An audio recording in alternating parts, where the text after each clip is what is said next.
Welcome back to the West Brom View. It's not often we've said this season, but did Carlos Corberán get the team selection all wrong against Sunderland? To debate that, and we are going to review all the players out of contract for West Brom this season to see whether they deserve an extra year or not. We've got Dan and Aaron with us, and we're also going to be asking, are West Brom unlikely to ever complain about refereeing decisions ever again, given that they have benefited from two of the worst refereeing decisions that have been held in the Championship all season? So to discuss all of that is Dan and Aaron. How are you both? First of all, Dan, let's go to you. Did Carlos get it wrong against the Macans? I don't think so. I mean, he probably played like the strongest 11 that we could probably have. I mean, like I've always said, Thomas Asante isn't as good as what people make him out to be, and I think Saturday sort of proved that. I mean, I've mentioned his first touch many a times this season, and again, if he would have got his first touch perfect, he wouldn't have got sent off because he wouldn't have had to make that tackle to go chasing after his first touch. But as opposed to like the team selection, I think we actually played better without a striker. I mean, when he's just chucked like Jed Wallace up front on his own, he's actually done a better job. Well, yeah, we've played a lot better without a striker. So yeah. I think that'd probably be like the only criticism, really, I'd say, of the starting lineup. I feel like I'm picking on you two each week, but it is now one win in five, and that one win, Aaron, came against Rotherham. And in every game, other than that one, you've had less shots than all your opponents have. Does the manager not come into some criticism for dropping Adam Reach? Um, yeah, I think to be fair, I think it would. But then again, Townsend overall, you probably say is the more comfortable left back, so he's more of the natural choice. But then again, Reach had a man of the match performance against the team. Okay, I say it's against Rotherham, who already relegated, and whatever else. But he still had a brilliant performance, and he on that left hand side, you were watching him. He was like it was better than any performance that Townsend's put in the season. So I would agree. I think yeah, he made the wrong choice in dropping Rich. What about now help me here, the big Turk. I never get his name right. Especially. Yeah. What about him? No.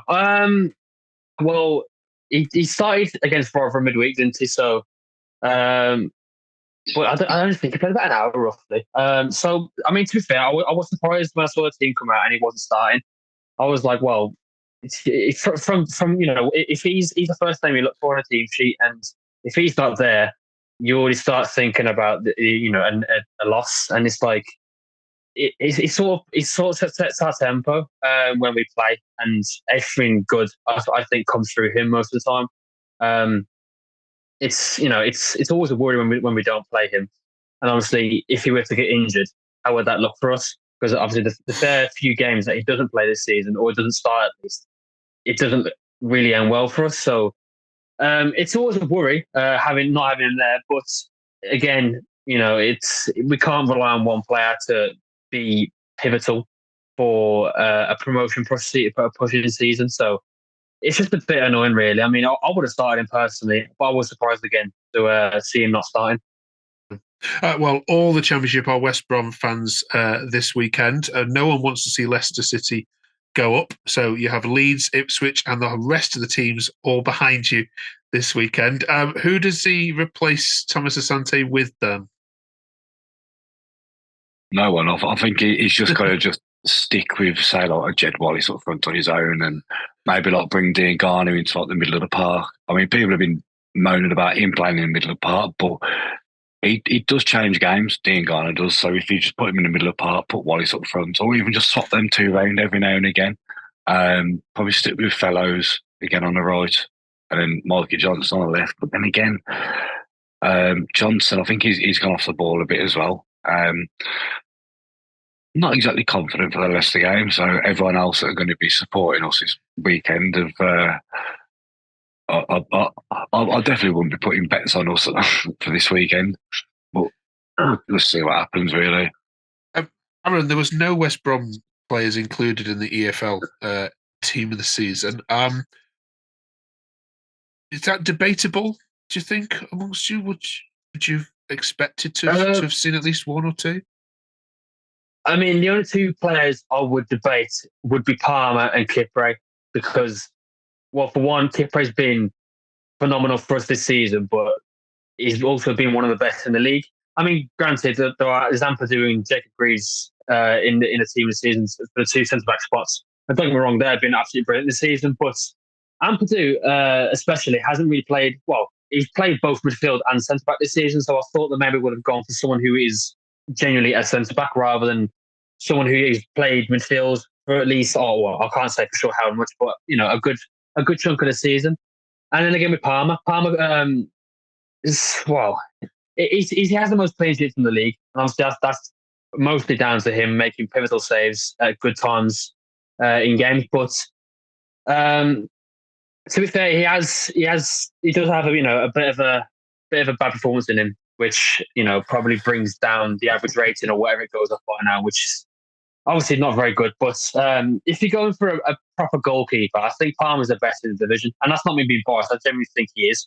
He's got a lot. I mean, his distribution isn't great. Don't get me wrong, but for shot stopping, one-on-one situations, he's the man. He's the man. Okay, all right. Refereeing decisions have been talked about a lot. There's Huddersfield fans, Watford fans this weekend, which are absolutely fuming with referees. I have never seen a handball so blatantly outside the box given as the one you've got against Rotherham. And we feel sorry for Rotherham, don't we? But did you even feel sorry for Rotherham when you were at the ground? You must have seen even from your seats that wasn't a penalty.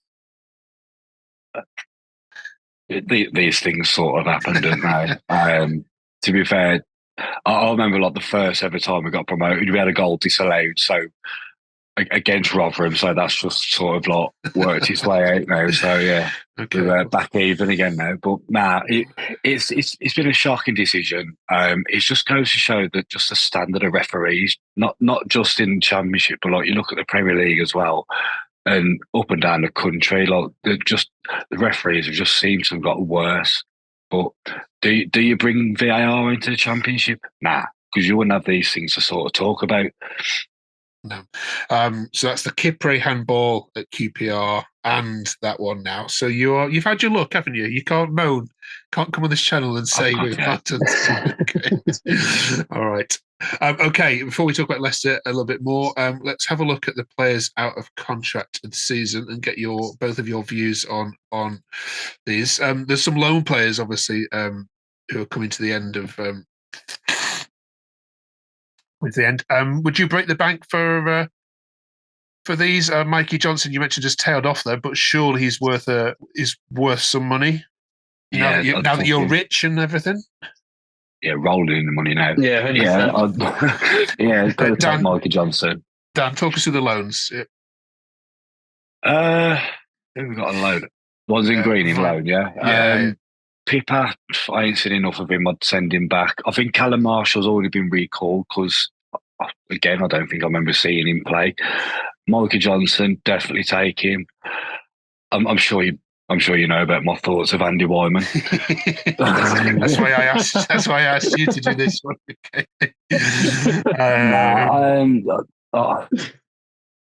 I've never rated him. So yeah, send him back. Okay, 9 other players then, Aaron, out of contract at the end of June, which is a heck of a lot, isn't it? Now there might have been some negotiations done already. You'll have to fill me in if there has been. But of those 9 you can see there, who absolutely has to be signed up before the Vultures circle.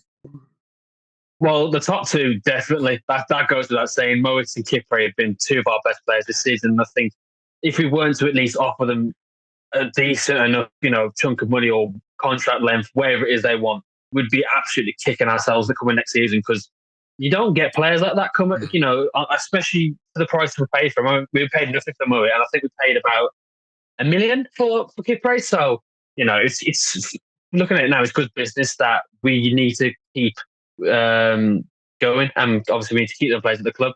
Yeah, he's 27 as well, isn't he? So he's got a good number of years left. Yeah. What about the Kipre others? has a deal on the table. The others, that's the thing. There's not. I mean, Kelly, I wouldn't know. Kelly's been injured for a good 18 months, is it now? And I haven't. He's never. I thought we had him. Yeah, God knows. I don't even know he played for us anymore. It's just silly. Peters, I absolutely despise him. I mean, God. Every time I see that man start for us, it's just like, turn it off. Don't. He's just full of mistakes, isn't he? Yeah, rip your ticket up. Don't want to go anymore.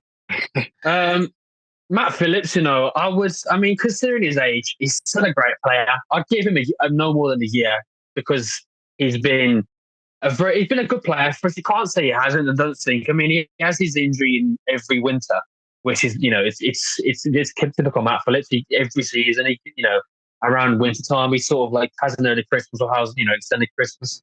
But again, he's still a good player. Loves the summer. Yeah. He's a good player, and I wouldn't want to see him leave, and I wouldn't really want to see him play for another team in the Championship, because I still think he can. To be fair, Adam Reach is a sticky one again, because it's all. I mean, last week against Rotherham, we played.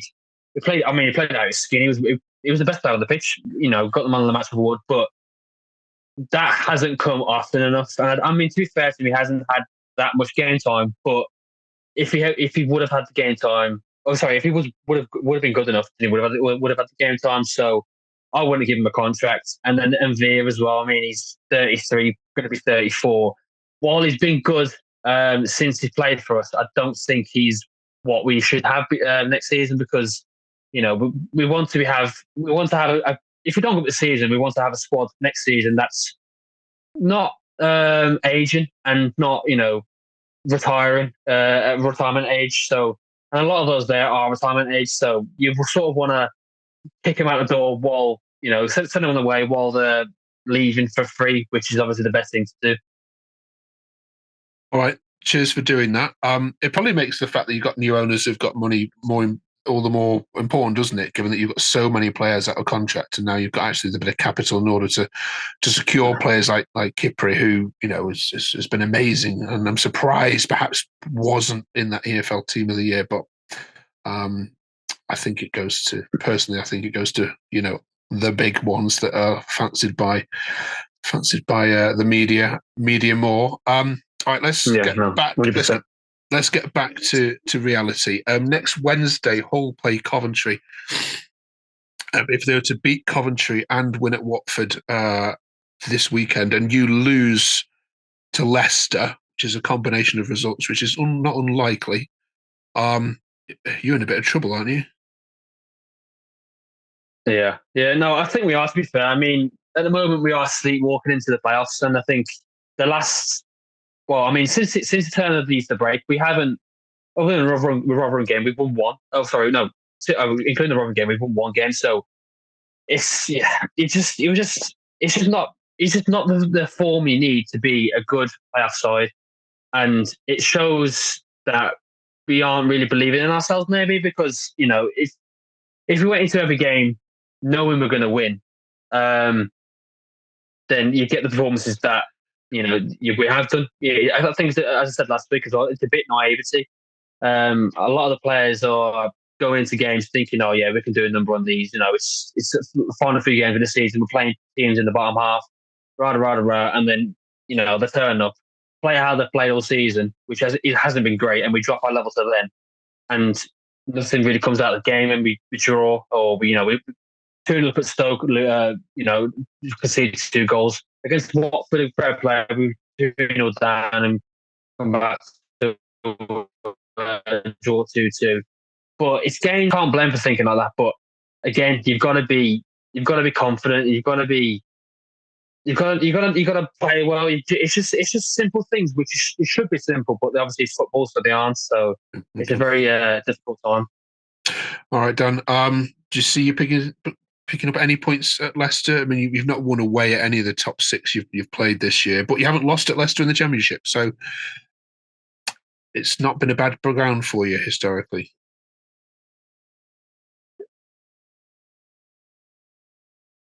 I mean, look, it just goes back to it keeps coming into conversation. It hasn't been good, but it's like Aaron said. Like we haven't won in five.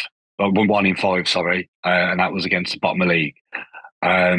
But yeah, I do think we're just sort of just sleepwalking into the playoffs, just hoping that other teams around us can do us a favour.